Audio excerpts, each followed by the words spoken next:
ஹதீஸ் கிதாபுகளில் ஒரு தனி பாடமே வரும். அல் ஃபால், ஃபால்னு சொன்னா நற்சகுனம் பார்ப்பது. அல்லாஹ்வுடைய தூதர் அதை பார்ப்பாங்க. பெருமானார் ஸல்லல்லாஹு அலைஹி வஸல்லம் அவர்கள் பயணங்களை ஆரம்பிக்கிறதா இருந்தா வியாழக்கிழமை ஆரம்பிக்கிறத விரும்புவாங்க. வியாழக்கிழமை ஆரம்பிக்கிறத விரும்புவாங்க. ஹதீஸ்ல வருது, அவங்க துவா செஞ்சாங்க, யா அல்லாஹ் என்னுடைய உம்மத்து வியாழக்கிழமை காலையிலே செய்கின்ற காரியங்களில் பரக்கத்து செய், துவா செய்வாங்க. இந்த ஹதீஸ்னாலே ஒரு சஹாபி என்ன பண்ணாருன்னா, அவர் தன்னுடைய வியாபார கூட்டத்தை கரெக்டா வியாழக்கிழமை காலையில தான் அனுப்புவார். அல்லாஹ் பரக்கத்தை அள்ளி கொடுத்தான். ஏன் வியாழக்கிழமை நபி அவங்க விரும்பினாங்க? வியாழக்கிழமை படைகளை அனுப்புவாங்க. அது காரணம், அரபியில வியாழக்கிழமைக்கு என்ன சொல்லுவாங்க? யௌமுல் ஹமீஸ். அரபியில யௌமுல் ஹமீஸ். ஹமீஸ் அப்படின்னா இந்த சொல்லுக்கு அர்த்தம் வெற்றியோடு திரும்பி வருகிற படைன்னு அர்த்தம். வெற்றி பெற்று திரும்புகிற படை இருக்கு பாருங்க, அதுக்கு பேர் அரபியில ஹமீஸ். அப்ப பெருமானார் ஸல்லல்லாஹு அலைஹி வஸல்லம் அவர்கள் ஆரம்பிக்கிற எல்லா காரியங்களும் நல்லதாக இருக்கட்டும், வியாழக்கிழமை அரபியில ஹமீஸ் என்று சொல்லிட்டாலே அழகான சொல். இந்த வார்த்தை நபி அவங்க பார்ப்பாங்க எல்லா இடங்களிலும். இன்னும் சொல்ல போனால் பெருமானார் ஸல்லல்லாஹு அலைஹி வஸல்லம் அவர்கள் செயல்களில் கூட நல்ல சகுனங்களை பார்ப்பாங்க. நல்ல சகுனங்கள் நம்ம செய்யறதில்லை.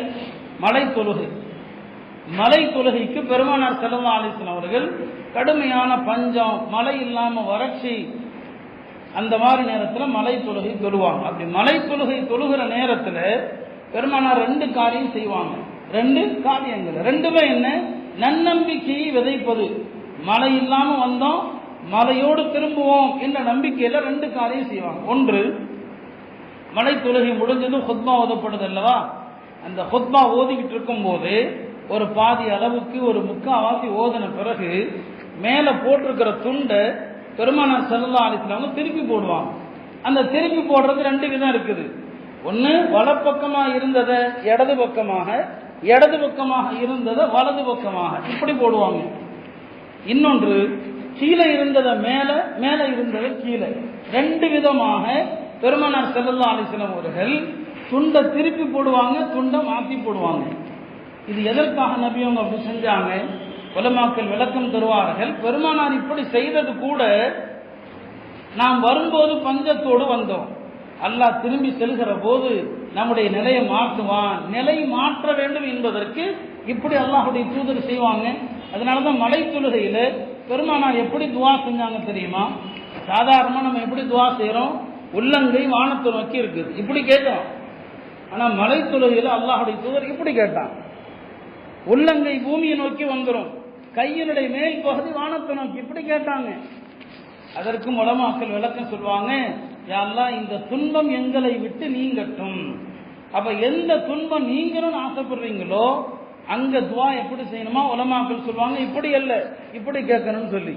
அப்படி பார்த்தா இன்னைக்கு நாம இப்படிதான் துவா செய்யணும் போல் தெரியுது.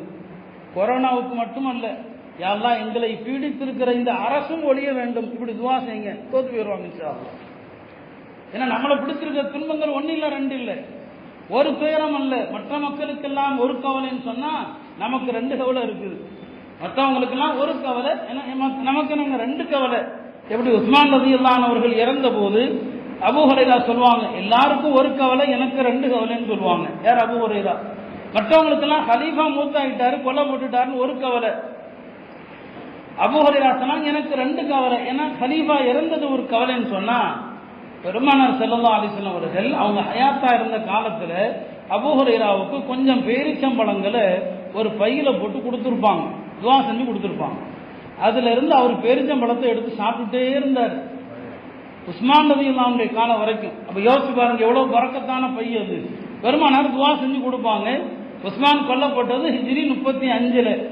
அப்ப ரசூல் ஸல்லல்லாஹு அலைஹி வஸல்லம் கொடுத்த காலத்திலிருந்து ஒரு 25 வருஷம் சாப்பிட்டு இருக்கிறார். அந்த பை தொலைஞ்சு போச்சு உஸ்மான் இறந்த அன்னைக்கு. அதைத்தான் அபூ ஹுரைரா சொன்னாங்க, எல்லாருக்கும் ஒரு கவலை, எனக்கு எத்தனை கவலை? 2 கவலைன்னு சொன்னாங்க அபூ ஹுரைரா. அதே மாதிரிதான் உலக மக்களுக்கெல்லாம் கொரோனாவை பத்தி ஒரு கவலை தான். அது உருமாறிய கொரோனா வேறையா, அது என்ன உருமாறுச்சுன்னு தெரியல. அவங்களுக்கு அந்த கவலை, நமக்கு அதெல்லாம் பெரிய கவலை இல்லை. நம்மை சூழ்ந்திருக்கிற ஆபத்து தான் அடுத்த பெரிய கவலை.